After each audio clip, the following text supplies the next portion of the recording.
Hello everyone, welcome back to my channel. मेरे YouTube channel में आप सबका स्वागत है। आई होप आप सब ठीक होंगे, स्वस्थ होंगे और मस्त होंगे। कहते हैं ना, तुम्हें जाना कहाँ है तुम पहुँचे कहाँ। यही हमारे साथ हुआ है। दरअसल हम जा रहे थे घूमने और पहुँच गए कहीं और।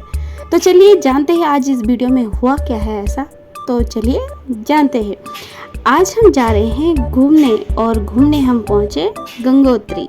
लेकिन हमारा इरादा नहीं था, क्योंकि हम उस पर्पस से नहीं गए थे। क्योंकि जब हम गंगोत्री जाते हैं तो कुछ अलग ही उससे जाते हैं। लेकिन जब आपका बुलावा होता है तो आप ज़रूर वहाँ पहुँचते हो, ये मेरा मानना है। और परसों वो चीज़ सच हो गई। जब हमारा बुलावा होता है तो हम किसी न किसी कारण से पहुँच ही जाते हैं। तो वही हमारे साथ हुआ है। क्योंकि हम जा रहे थे हरसिल में बगोरी एक गांव है। वहाँ पे बहुत सुंदर छोटे छोटे घर हैं, बहुत सुंदर है वहाँ। तो हम वहीं जा रहे थे। लेकिन उसके आगे मेरे भाई ने कहा कि गर्तांगली आजकल नया खुला है, भैरव घाटी के पास ही है, वहीं पे है, तो वहाँ चलते हैं। वहाँ बहुत सुंदर जगह है। क्योंकि मेरे ननद लोग आए थे, क्योंकि वो साल भर में एक ही बार आते हैं। हम वहीं तक जा रहे थे, उसके आगे नहीं जा रहे थे। क्योंकि हमारे साथ 2 बच्चे भी थे और मौसम भी थोड़ा ख़राब सा था।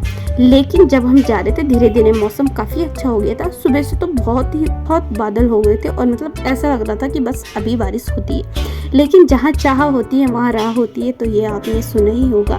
तो हम जा रहे थे गर्तांगली, क्योंकि पहली बार जाना, क्योंकि हमारा जाना भी नहीं हो पाता है। इन्हीं की वजह से हम थोड़ा जा पाते हैं।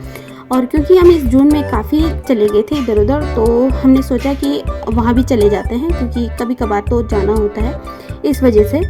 और तो उसके बाद हम सीधे पहले यहाँ से गए और उसके बाद हम गए गंगा नानी, जहाँ पे गर्म कुंड होता है, गर्म पानी है। काफ़ी अच्छे से वहाँ नहाए धोए। फिर उसके बाद हम चले गए ऊपर। जब हम हरसिल पहुँचे तो वहाँ खाने के लिए कुछ भी जगह नहीं थी। तो हमने सोचा क्यों ना ऊपर तक चले जाते। जब हम भैरव घाटी पहुँचे तो हमने सोचा क्यों ना अब गंगोत्री ही जाया जाए, क्योंकि 11 किलोमीटर दूर ही है। और उसके बाद हमने सोचा चलो आज गंगोत्री ही चलते हैं। पता नहीं अचानक से दिमाग में आया कि नहीं गंगोत्री ही जाना है। तो हमने सोचा चलो जाते हैं। तो उसके बाद हम गंगोत्री ही गए। फिर गंगा जी लिया, गंगा जी के दर्शन करे, गंगोत्री दर्शन करे और गंगा जल लिया। और हम पहुँचे 2-2:30 बजे लगभग। तो उस समय गंगोत्री मंदिर के दरवाजे बंद थे और हम थोड़ा ऐसे टाइम पर पहुंच गए जब आराम का टाइम रहता है, शायद उस समय आराम करते हैं। उसके बाद हम जब गंगा मैया के दर्शन करें और गंगा जल लिया, उसके बाद थोड़ी देर बाद जब हम आने वाले थे तब तक दरवाजे खुल गए। तो हमने सोचा ये कितना अच्छा दिन आ गया हमारे लिए आज। और आते समय भी गंगा जी के मंदिर के भी दर्शन हो गए। तो चलिए आज मैं आपको गंगोत्री धाम के बारे में कुछ बताती हूँ। तो चलिए आज क्योंकि मैंने भी ज़्यादा जानकारी नहीं दी थी, और भले हम यहीं रहते हैं लेकिन इतना डीपली नहीं गई थी मैं। तो मैंने सोचा क्यों ना जब हम गंगोत्री पहुँच ही गए तो इनके बारे में भी जान लिया जाए। तो चलिए जानते हैं। गंगोत्री धाम देश के पहाड़ी इलाकों में एक उत्तराखंड राज्य के उत्तरकाशी जिले में बसा एक लोकप्रिय तीर्थ स्थल है। गंगोत्री को गंगा नदी का उद्गम स्थल कहा जाता है। यह गंगोत्री नदी के तट पर बसा हुआ है। हर साल मई से अक्टूबर के महीनों के बीच देश के कोने कोने से गंगा माता के दर्शन करने के लिए हजारों भक्त आते हैं। यमुनोत्री की तरह ही गंगोत्री का पवित्र पावन मंदिर भी अक्षय तृतीया के पावन पर्व पर ही खुलता है और दीपावली के दिन मंदिर के दरवाजे को बंद किया जाता है। 4 धाम एवं दो धाम दोनों तीर्थ यात्रियों के लिए बहुत ही पवित्र स्थल माना जाता है। आप जानते हैं इसका इतिहास क्या था। हिमालय के भीतर क्षेत्र में गंगोत्री धाम सबसे पवित्र तीर्थ स्थान है, जहां गंगा मंदिर जीवन की धारा पहली बार पृथ्वी को स्पर्श करती है।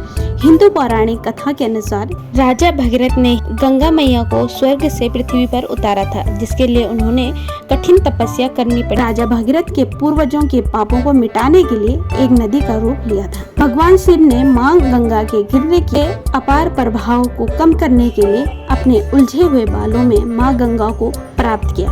वह अपने पौराणिक स्रोत पर भगीरथी कहलाने लगी।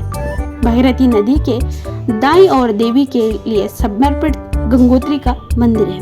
3042 मीटर की ऊंचाई पर स्थित गंगोत्री मंदिर का निर्माण 18वीं शताब्दी की शुरुआत में एक गोरखा कमांडर अमर सिंह थापा द्वारा किया गया था। अब चलो अब जानते हैं उसके रोचक तथ्य क्या क्या है।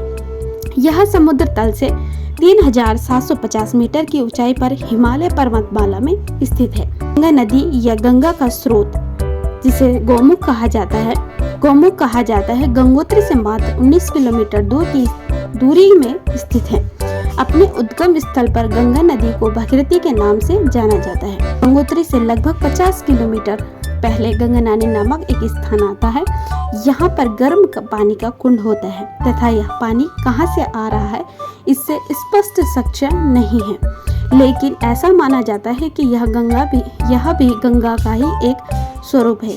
गंगोत्री से पहले बाल शिव एक प्राचीन मंदिर भी है, जिसे बाल कंडार मंदिर के रूप में भी जाना जाता है। यह गंगोत्री धाम का प्रथम पूजा स्थल है। गंगोत्री के आसपास पर्यटकों को अल्पलाइन शंखाकार वृक्षों के वन, अल्पलाइन झाड़ियों और घास के हरे भरे मैदानों का लुत्फ उठाने को मिलता है। यहाँ के आसपास के वन क्षेत्र को गंगोत्री राष्ट्रीय उद्यान के रूप में घोषित किया जा चुका है तथा इसका विस्तार भारत चीन सीमा तक है।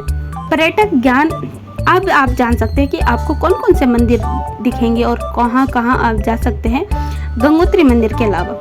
पर्यटक ज्ञानेश्वर मंदिर और एकादश रुद्र मंदिर भी देख सकते हैं।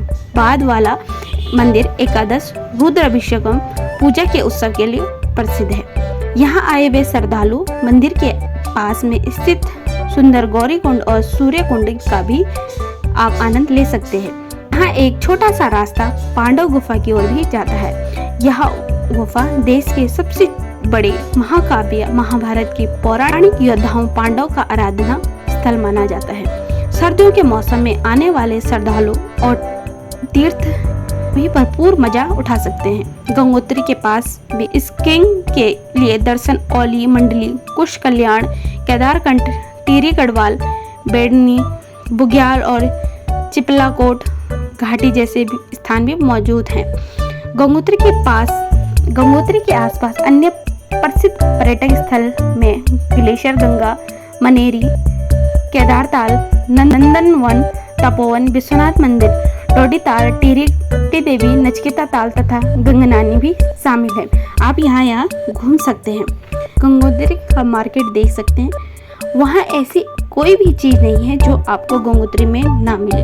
गरम कपड़े से लेकर हो, गरम जैकेट से लेकर हो, मतलब हर चीज़ आपको गंगोत्री में मिल जाएंगी। खाने पीने की सारी सामानें आपको गंगोत्री में मिल जाएंगी। आपको ये लग रहा होगा कि गंगोत्री काफ़ी महंगा है, लेकिन महंगा तो होगा क्योंकि महंगाई पहले ही बढ़ चुकी है और उनको इतना ले जाना लाना इतना पड़ जाता है, उनको इतना किराया उन्हें पड़ जाता है। तो भाई इतनी महंगाई होना नॉर्मल बात है, क्योंकि जब उनको इतना ले जाना लाना पड़ेगा तो एक जाहिर सी बात है कि महंगाई तो होगी। हर चीज़ में महंगाई है तो वहाँ भी महंगाई होगा। वहाँ दर्शन करके आ गए तो thank you so much Ganga माई का, जो हमें बुलाया हमें वहाँ, क्योंकि हम जा कहीं और रहे थे और आए हम कहीं और, तो ये बहुत ही बड़ा हमारे लिए सौभाग्य की बात है। तो thank you so much watching for my video, आपके लिए भी, और बहुत बहुत धन्यवाद आपका कि आपने हमारा वीडियो देखा और ये बातें सुनी। थैंक यू सो मच, और मुझे भी इस चीज़ को जानने का मौका मिला। ओके बाय, अगले वीडियो में मिलती हूँ। बाय।